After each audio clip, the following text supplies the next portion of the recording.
अस्सलामुअलैकुम dear students, कैसे हैं आप? I hope you are fine. Welcome to educational polarity. आज हम डिस्कस करने वाले हैं केमिस्ट्री फर्स्ट ईयर से बहुत ही important topic that is known as Niels Bohr's atomic model. अगर हम नील बोहर के बारे में जानना चाहें तो ये डेनमार्क में पैदा हुए और इंग्लैंड मूव कर गए। ये एक फेमस फिजिसिस्ट थे और उसके साथ मैथमेटिशियन थे। इन्होंने अपना मॉडल पेश किया जिनके बाद इनको नोबेल प्राइज से भी नवाजा गया। इन्होंने अपना मॉडल 1913 में पेश किया। इनके एटॉमिक मॉडल के दो मकासद थे। सबसे पहला, to remove the defects of Rutherford's atomic model, और उसके साथ to explain the line spectrum. इनके एटॉमिक मॉडल के चार पोस्टुलेट्स थे जिनको हम वन बाय वन कवर करेंगे। According to Niels Bohr, electron एक सर्कुलर ऑर्बिट में रिवॉल्व करता है जिसका डिस्टेंस और एनर्जी फिक्स है। अगर हम इसको आम जुबान में कहें कि इलेक्ट्रॉन जिस शेल में रिवॉल्व करता है उस शेल का जो न्यूक्लियस से मुफासला है वो फिक्स है। उसके अलावा उस शेल को एक प्रिंसिपल क्वांटम नंबर असाइन किया गया है और उसके साथ साथ उस शेल की जो एनर्जी है वो फिक्स है।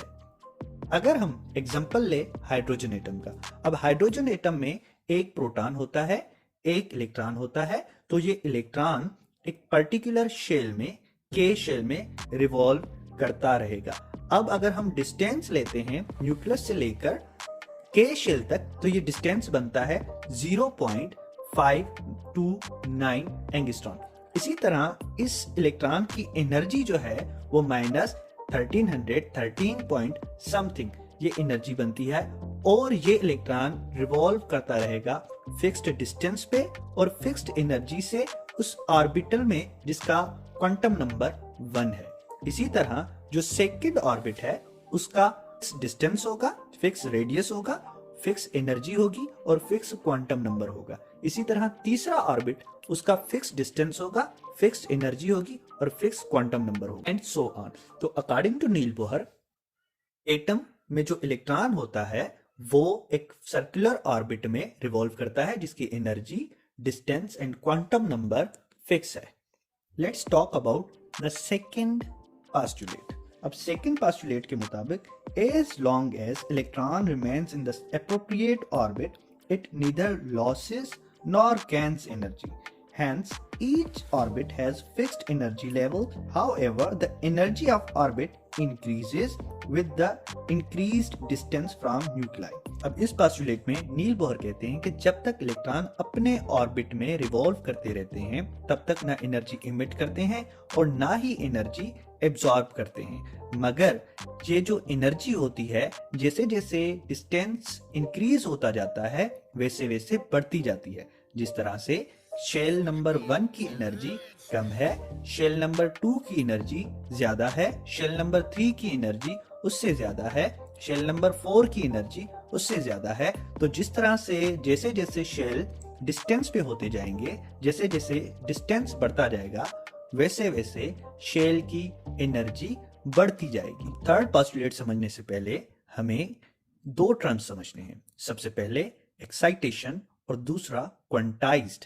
अब एक्साइटेशन का मतलब क्या है कि जब एक एटम में मौजूद इलेक्ट्रॉन अपने स्टेशनरी शेल या ऑर्बिट, अब वो शेल या ऑर्बिट जिसमें इलेक्ट्रॉन रिवॉल्व करता रहता है उसको बोला जाता है स्टेशनरी ऑर्बिट।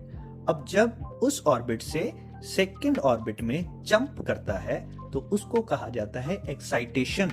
अब एक्साइटेशन के बाद जिस शेल में इलेक्ट्रॉन रिवॉल्व करता है उसको बोला जाता है एक्साइटेड स्टेट। अच्छा जी, अब आते हैं क्वांटाइज्ड पे। अब क्वांटाइज्ड क्या है? क्वांटाइज्ड का मतलब होता है फिक्स। जो भी एनर्जी फिक्स्ड हो उसको हम कहते हैं क्वांटाइज्ड। अब जब इलेक्ट्रॉन एक शेल से दूसरे शेल पे जंप करता है तो वो एनर्जी फिक्स्ड होती है। अब थर्ड पोस्टुलेट में नील बोहर कहते हैं कि जब इलेक्ट्रॉन एक ऑर्बिट से दूसरे ऑर्बिट में जंप करता है तो वो एनर्जी एब्जॉर्ब करता है और जो अमाउंट ऑफ एनर्जी होता है वो क्वांटाइज्ड होता है। और जब वहां से रिटर्न बैक होता है यानी एक्साइटेड स्टेट से वापस अपनी ग्राउंड स्टेट में आता है तो जो एनर्जी होगी वो इमिट होगी, और वो एनर्जी जो इमिट हो रही है वो भी क्वांटाइज्ड है, जिसको हम कैलकुलेट कर सकते हैं प्लांक्स की इक्वेशन की मदद से। अब इक्वेशन क्या है? इक्वेशन है delta E is equal to E2 minus E1। अब यहाँ पर E2 का मतलब है एक्साइटेड स्टेट, ग्राउंड स्टेट। अब जो एक्साइटेड स्टेट होती है उसकी एनर्जी हाई होती है और जो ग्राउंड स्टेट होता है उसकी एनर्जी लो होती है। जो एनर्जी एमिट होती है या एब्सॉर्ब होती है उसको हम कैलकुलेट कर सकते हैं प्लांक्स इक्वेशन की मदद से, जो है E is equal to H nu. अब H यहाँ पे प्लांक्स कांस्टेंट है जिसका value 6.626 into 10 raise power minus 34 J into S है। और उसके अलावा यहाँ पर nu is the frequency of radiation. Fourth postulate of Neil Bohr's atomic model. Electron can move only in those orbits in which the angular momentum of electron mvr is integral multiple of nh upon 2 pi। अब अगर इसकी हम बात करें तो यहाँ पर हमें दो बातें समझनी होगी। सबसे पहला मोमेंटम किसे कहते हैं?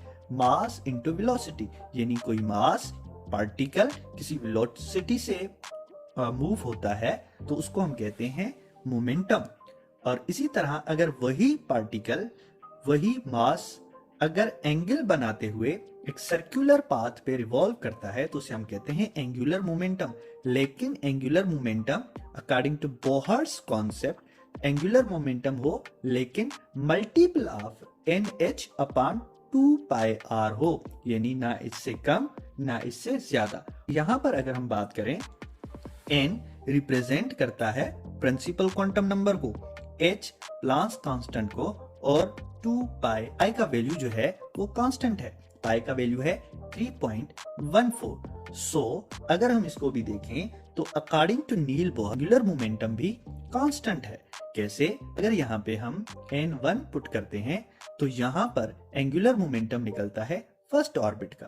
अगर हम n2 पुट करते हैं तो यहाँ पे एंगुलर मोमेंटम निकलेगा सेकेंड ऑर्बिट का। अगर हम यहाँ पे 3 पुट करेंगे तो एंगुलर मोमेंटम निकलेगा थर्ड का। तो इसी तरह जैसे जैसे हम यहाँ पे n चेंज करते जाएंगे हमें एंगुलर मोमेंटम डिफरेंट ऑर्बिट्स का मिलता जाएगा। So according to Niels Bohr the angular momentum of atom is also quantized. तो अगर हम इस पूरे मॉडल को देखें तो नील बोहर का ये कहना है कि एटम टोटली क्वांटाइज्ड है, यानी इसमें एनर्जी ऑफ इलेक्ट्रॉन फिक्स है, इसमें डिस्टेंस फिक्स है, और जो एनर्जी इलेक्ट्रॉन एब्सॉर्ब करेगा वो भी क्वांटाइज्ड है, जिस डिस्टेंस पे इलेक्ट्रॉन रिवॉल्व करेगा वो भी क्वांटाइज्ड है। तो each thing in this model is quantized. लेकिन ये मॉडल सिर्फ हाइड्रोजन या सिंगल इलेक्ट्रॉनिक सिस्टम तक महदूद है। वीडियो आपको इंफॉर्मेटिव लगी हो, अच्छी लगी हो तो अपने दोस्तों के साथ शेयर करें और हमें कमेंट करके जरूर बताएं। उसके साथ लाइक और सब्सक्राइब लाजमी कीजिएगा। Thank you very much.